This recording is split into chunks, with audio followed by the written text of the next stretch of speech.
Hey folks, looks like I am in partial shade, partial sun. So I am just getting home, so I'm not dressed in my yard clothes. I had training at work that I had to go to. I couldn't miss this one. And now I'm home. So I haven't changed my clothes or anything. So, it's been, a lot of things have been going on here, folks. The siding of my house, I ran into an issue with my front door, and that could not stay that way. There's a chipmunk just ran down beside me. It couldn't stay that way, so I had a guy come and look at it, and he put a temporary fix on it because the door is okay. Down, the door frame down below is it's not rotten, but it's not looking good at all. Because what's happening is the front door is located on the north side of my house that never gets any sun. That's where my deck is. Part of it gets sun for an hour a day, and that's about it. So the door is under the eaves, which is, I would highly suggest if you live in cold country, to not put your door under the eaves unless you have something over the door. And not to put the door on the north side of your house. Because what is happening, the rain will come off the eaves, especially in the winter, and it'll form an ice ridge where you step out onto the deck. So I constantly have to put salt down to keep that melted and chip that ice away so I don't go crash and boom, right? So the door is under the eaves of the north side of the house. We get a lot of northeast wind-driven storms here. So when the wind and the rain and the snow hit that side of the house and the eaves are dripping on that side of the house by the door, and I have a deck, what's happening is it's coming down on the deck and splashing up underneath what I call the door threshold, the bottom, what you step on, the step plate, and that had rotted underneath. Now, it did not get into the sill. My house is built on blocks, and it's built high enough so I can crawl in there on my hands and knees and still have room. So it's up 1, 2, 3 or 4 blocks, cinder blocks high. And then I've got a 2x8 that's sitting on the sill that the floor stringers are attached to. So when I get underneath, if I stay between the floor stringers, I've got plenty of room. I can't stand up, but I might be able to stand up and bend like this in order to walk under my house, which is good. It's the way I wanted it. So that 2x8, at least in front of the door, 2 to 3 feet on either side of the door, is rotted, and that board is rotted underneath the step plate, the threshold. So it's the wrong time of year to get into that, so they put a temporary fix so I can at least use my door. My door will close. I can step on the step plate, which I normally don't. I step from the deck right into the floor inside the house. And when I'm coming out, I step from the floor onto the deck. I don't think I've stepped on that threshold, that step plate, a dozen times in all the years that I've lived here. So, which is why I didn't notice that board underneath that step plate, that threshold, was getting bad until I was putting the first course cedar shingles on to get the angle for my shakes. When I put my hand on that threshold and it gave, I stopped right there. So what's going to happen, folks, is the next warmer season, when I can go without a door uh, for a little bit anyway. They're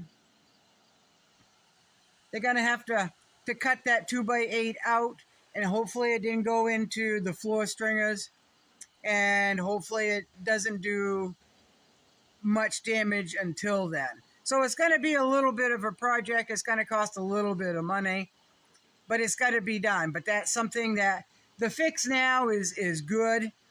Water's not going to come in, and I can step on that step plate, which I did yesterday, just because I'm trying to learn from my mistake before of not catching that in time, because I did not step on the step plate. So I'm learning. But in order to fix that next year, another warmer season, the shakes that I put on there, some of them are going to have to come out.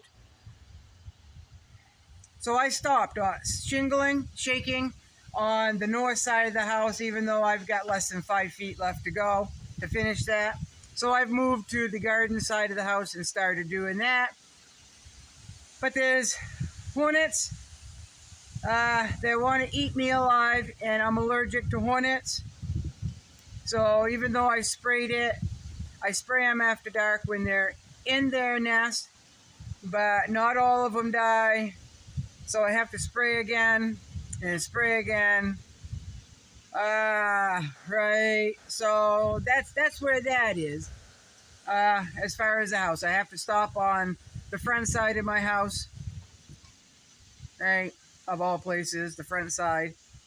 Until I get that fixed, and then I'll have to repair what shingles had to be torn off, because there's not going to be any way to salvage those. And right, so there's that. So the hornets are driving me bonkers, folks. Somebody said, well, why did you let them get that far? And I'm like, well, I don't walk around chipmunk. I don't walk around my house every day looking for hornets. If I'm doing something on one side of the house and I happen to see hornets, then I'll take care of them at that time. But I guess it's something that I'm just going to have to pay more attention to, because I've got a hornet problem. Between the house eaves and spraying the lumber that I'm working with, oh my God, folks, there's hornets everywhere this year. Everybody's talking about the hornets here in Maine. It's just a bad year for them. But after this next spring, that'll be 19 cans of hornet spray that I have gone through just in my immediate yard. Right? So, I guess I'll pay more attention to catch them when they start becoming a problem. I just gonna have to be more mindful, folks.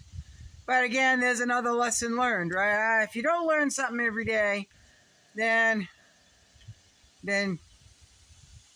I don't know, your education isn't improving. So that's been my experience here. So I've got to go in. It's a beautiful day. It's about 75 degrees out, a nice warm breeze. The leaves are starting to change here. My garden, I haven't decided on my garden. I know that I've given every one of my tomato plants away. Asked somebody if they wanted to come pick them, because we're supposed to maybe get a frost this weekend. So, and I don't have time. I've got too much on my hands before winter right now.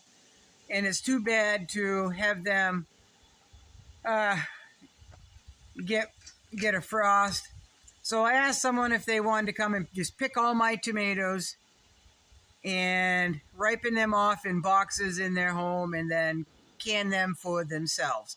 And they thought that was a pretty damn good deal, which it is, because I did all the work, right? So I don't know when they'll come pick them, but they're going to get quite a parcel of tomatoes, folks. So there is that. I've got to go in and change my clothes. It was awfully nice seeing my co-workers. A lot of new faces. So I introduced myself to a few of them, but not many, because I had to leave. And got a few hugs. the owner of the company always comes up and gives me a hug.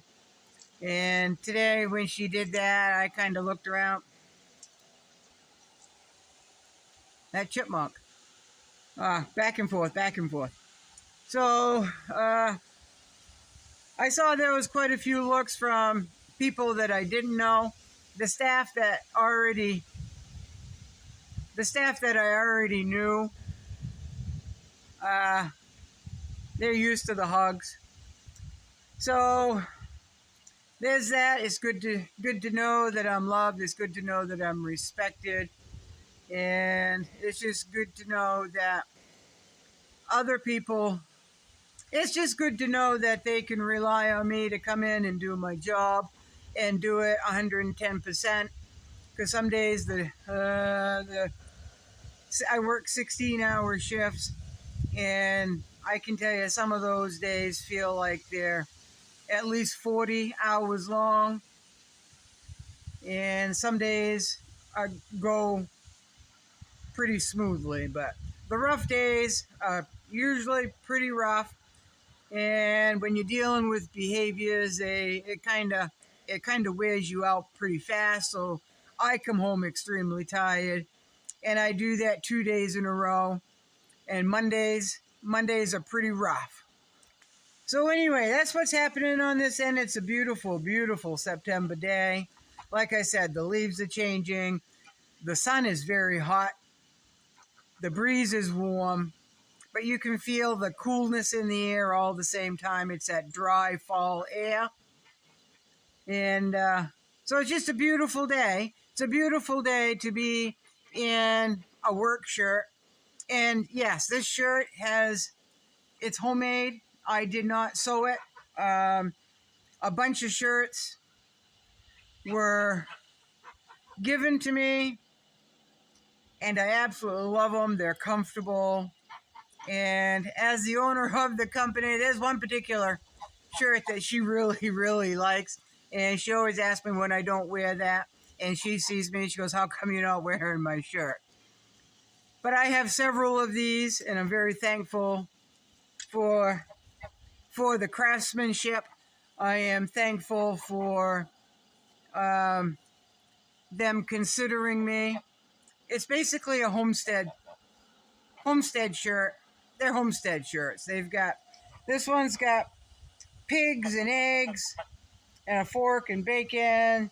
They've got pigs and eggs, a sheep over here, shears, corn cobs.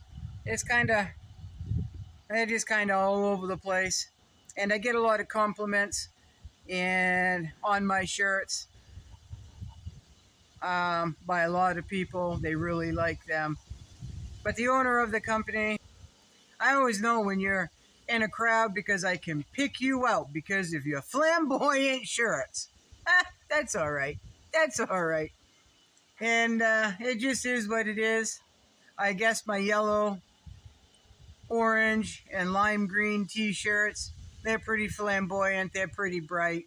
And these shirts like this, they're pretty colorful. So I'm still loved. I'm still respected. So that's good. That's good. And people still like me, and the people that don't, they just don't. And that's okay too. So you all have a good day. Bye-bye.